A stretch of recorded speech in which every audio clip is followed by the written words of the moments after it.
Hey everybody, welcome back to the Algebra 1 course, and today we're going to start covering inequalities. So as you see the problem on screen, we have an inequality on screen, and what dictates that this is an equality or an inequality is this right here. Now many of you guys might not know this sign by name, so I'll go ahead and take a couple minutes or a couple seconds to explain these.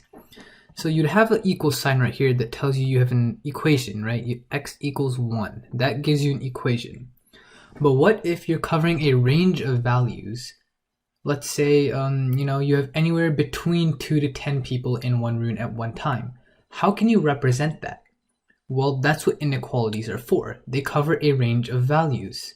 So whenever you're writing an inequality, they can be represented in two different ways other than the equals then. These are usually not represented for inequalities.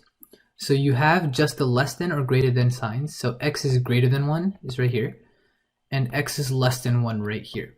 So how you can differentiate this is looking at that triangle shape. Think of the open side of the triangle as a alligator's mouth or something of the sort.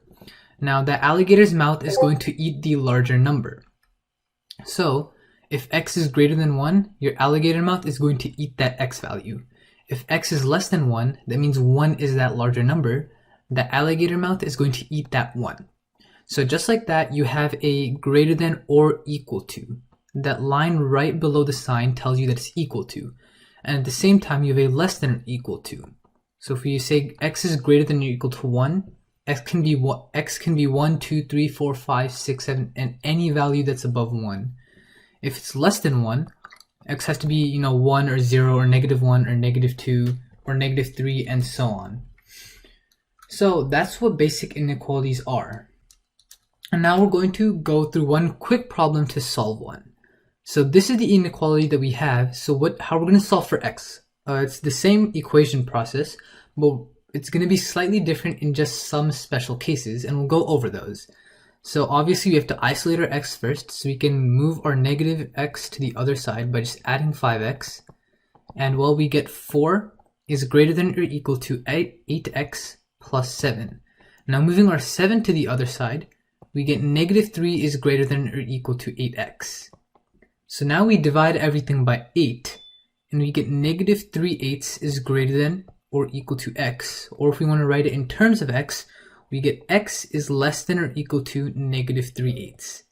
So in basic English terms, this essentially means x can be any value that's lower than -3/8, right? So maybe, like -7, -8, or -9. If x is any of those numbers, it'll fulfill this inequality above. So that's the introduction to inequalities.